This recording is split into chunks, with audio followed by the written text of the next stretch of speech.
Hi guys, welcome back. Again, sorry it's been so long. I keep saying that I'll be doing regular videos and then not, and I am so sorry, but thank you so much for sticking with me. Just a quick one today, little bit of an update. I has a box. I've got some posts through this week, and very exciting, very exciting. Branching out a little bit, it's not completely woodworking, although I think hopefully they'll mash up together a little bit. I think I'm still going to have to change it to DC crafting at some point. So yeah, this is the next string to my bow, so to speak. What could we have?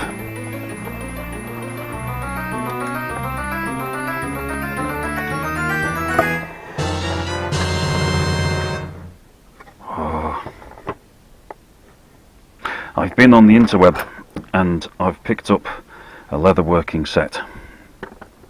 Well, two actually. One's punches, which I'll show you in a second. But this is one of the ones that you get. You've got some abrasive pads for sanding and filing your own. It's basically emery boards for rounding off and all that kind of thing if you haven't got a posh punch. Japanese style cutting knife. Scribing knife. I have no idea what that says. Hopefully it says this is a very good knife. One for the end rounding. I forget the actual terms. Please feel free to correct me and all the rest of it. These are how I see these tools are meant to be used at the moment, but I am obviously at the very beginning of this part of it. For sort of scrubbing down the end and everything. I believe that is for marking out set width. You can adjust it there, and then this side's got some scribes on it, and then you can scribe the lines. Got these for transferring a traced image or a pattern that you want to onto your leather. This one's currently stumped me. I'm not sure if it's some sort of different type of edging tool or if it's something else for channeling out, but haven't really figured out how to use this one yet.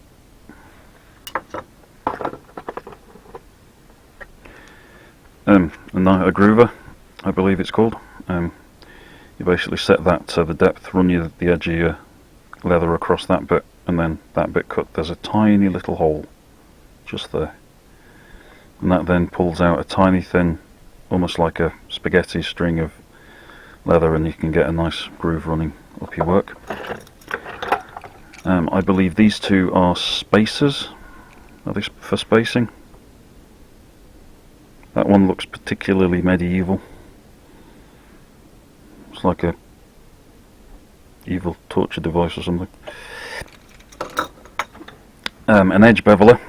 So far, with what I've been using, this is one of my favourite tools. I just absolutely love it. It glides through so easy. A number 2 edge beveler. Yeah, really great. 2 more groovers. They cut out a semicircular groove in the leather and 2 different depths and sizes. Nothing stamped on them though. A hole punch. It's one of these that's got a spring in the handle, and then as you push it in, it rotates. So as you push down, the cutting edge spins around, so it cuts more efficiently and better, and it's absolutely brilliant at the moment that I've been using it for. You get different sized ends. There's one in there at the moment, and then there's these tiny little things, so there's 6 in total, going from 1.5 mil to 2 mil, 2.5, 3, 3.5 and 4 mil. So you can get all the different sized holes that you need for poppers or belt holes or whatever it is you're doing. This one's particularly dangerous. I believe it's called a skiver, so for thinning out the leather on a fold or on a joint or something like that. However, the one that comes in the kit is described as for use on horny skin. I'm assuming there's a translation issue there, but basically it's a corn remover, a corn shaver. This clips off, the blade goes in there and then sticks out just a tiny amount there, so you can then sort of do that and shave the leather down with a pack of 10 blades. And then you've got your stitching items, which are different bits for sorting out your different things. I'm not sure if these are just one type or this is how they all are, but these are, don't know if the camera's picking it up or not, but these are sort of a parallelogram, top leaning to the left, bottom to the right, and they come in, you get one for doing the odd corners and then 2, 4 and 6, so you don't have to have too much trouble when you're stitching. And the dibber, can't remember, but yeah, this is for piercing through the leather and helping you with your stitching.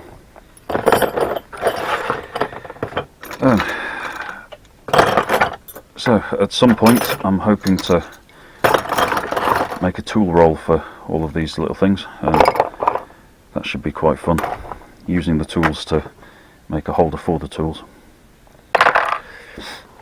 The other one I ordered, oops, don't forget that, was a press set, and that comes with a what's it called? Swivel knife. Oh, I was thinking it's not turning. Where is it?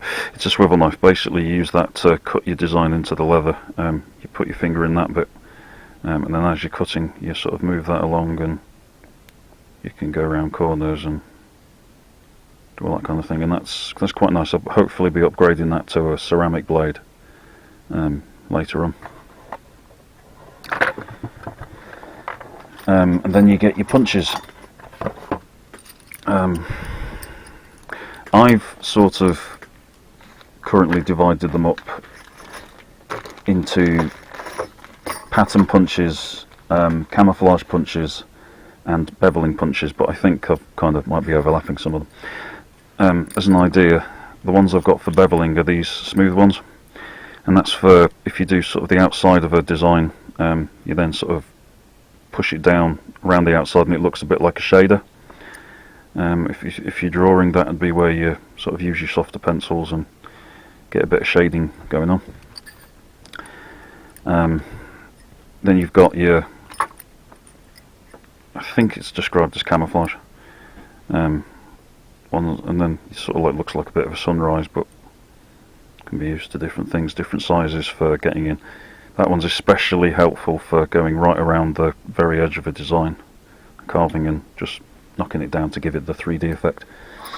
And then you've got the more patterny types. Got one for a basket weave punch, one for a small rosette, if that's what it's called.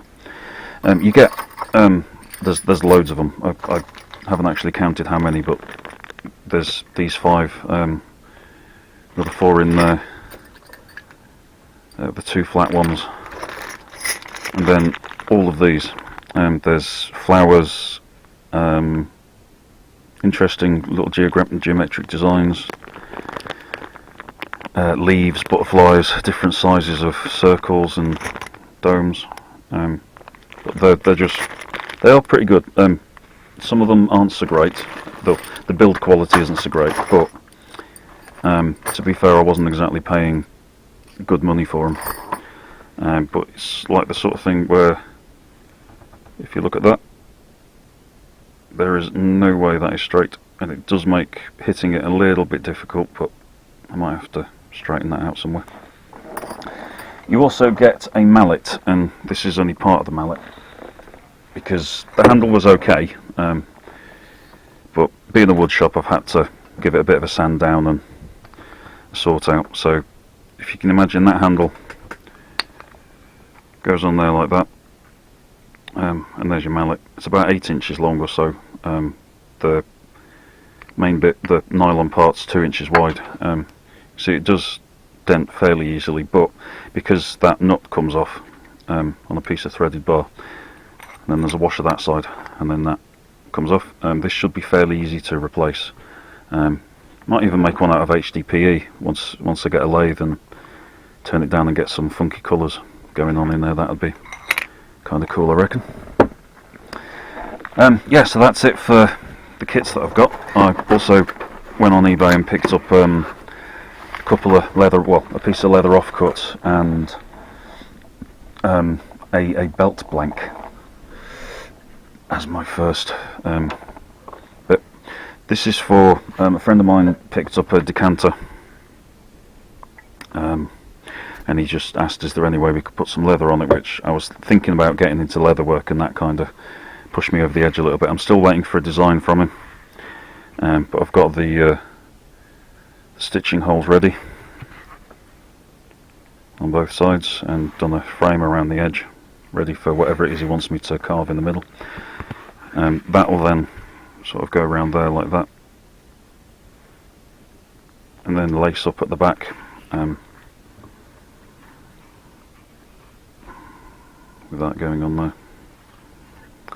Strips of contact adhesive down there, and then that goes on like that. You need it a little bit shorter so you can pull it in and stretch it and keep the adhesive pulling off down there with whatever design he chooses on the front, as and when. This is 2mm natural veg tanned leather.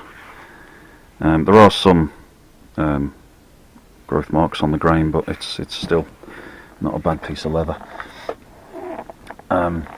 Also, I'll be showing in a later video, I've done part A at the moment, how to do these. I wanted to make one of these. I saw a chap made one of these. I'll put a link to the video in the description.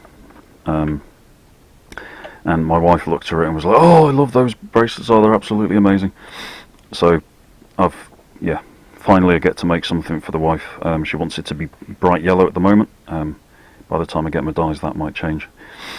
But that's the first one. That's a full 3/4 inch wide, or 18mm, an impossible braid, or magic braid, or mystery braid, or anything they call it. This is the first one I cut out. It's a bit narrower than the other one, and it ends up being a little bit too small for her because I got the measurements completely wrong. But I'm going to be releasing a video on how to make this one, how you actually do all this mystery braiding. It does take some time to get it sorted in the head, but once it's in there, it is really, really straightforward for something that seems to be relatively impossible. Yeah, and I've had a go of making a belt. Deliberately not showing the end, I'll get there in a minute. Gone for a basket weave in the middle, with some camouflaging around the edge and just some stitching holes with a stitching groove. There just for a bit more decoration. So yeah, that doesn't look too bad. I do have quite a large waist. But then at this end it's going to have the option of having a changeable buckle, so that's going to have 2 snaps here that will go into here. Bit there for a standard belt buckle with that bit on it. I've used the scriber to thin out these bits here, so it wants to actually fold over, and then the snaps will go in there, and this kind of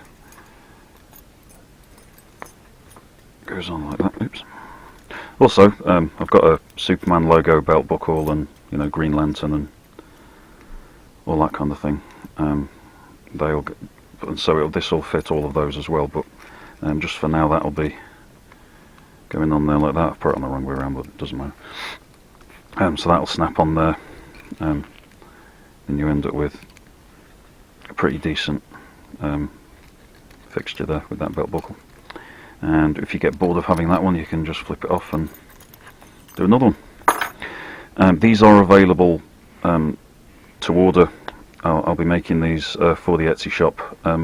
However, you can they'll probably be being made to order, so you'll be needing to give me an email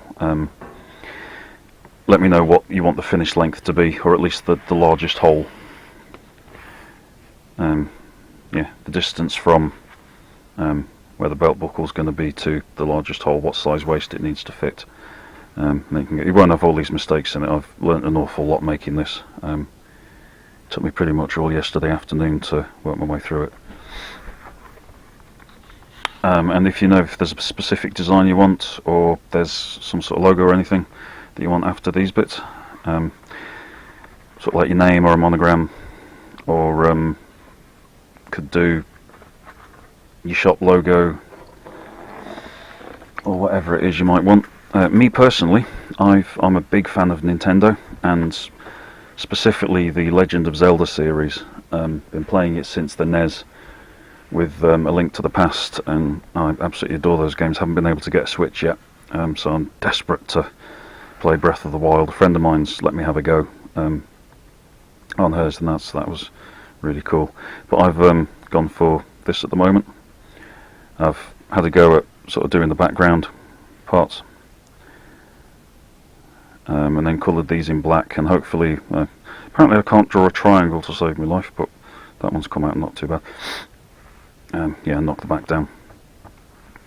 And then when this gets turned into dyed a brown colour, a mid to dark brown, these will hopefully be able to stay as they are, and then possibly become gold or silver or something like that. I want the Triforce in gold, and the Hyrule Royal Crest in silver might be quite nice on that one. And then that. See if anyone knows what that one is. It's often been called the Eye of Truth, but it's actually a specific emblem for a tribe in the Zelda world, in the Zelda universe. I'm assuming that there's at least one person I know of who will be shouting the answers at the screen. But yeah, so the big reveal. Okay, thanks very much. We're at, I said it was going to be a short one, and we're already at 17 minutes. Sorry. There we go. Hopefully you'll be seeing a bit more of the leather work. I'm really liking the bits I've done. It's really therapeutic just to be able to sit down and just sort of sit here and work at a nice height, and have my heater on under my desk, which has been absolutely essential this winter, and always drinking me tea. Again, I'm not sponsored by Rocky Mountain or anything, it's just my personal opinion, but these are amazing mugs. I absolutely love it. Yeah, makes my life an awful lot easier having a 1.5 pints to be able to drink out of while you're at the shop. Saves a lot more disturbance. Anywho, that's it for now, and we'll catch you on the flip side. See you later. Bye bye.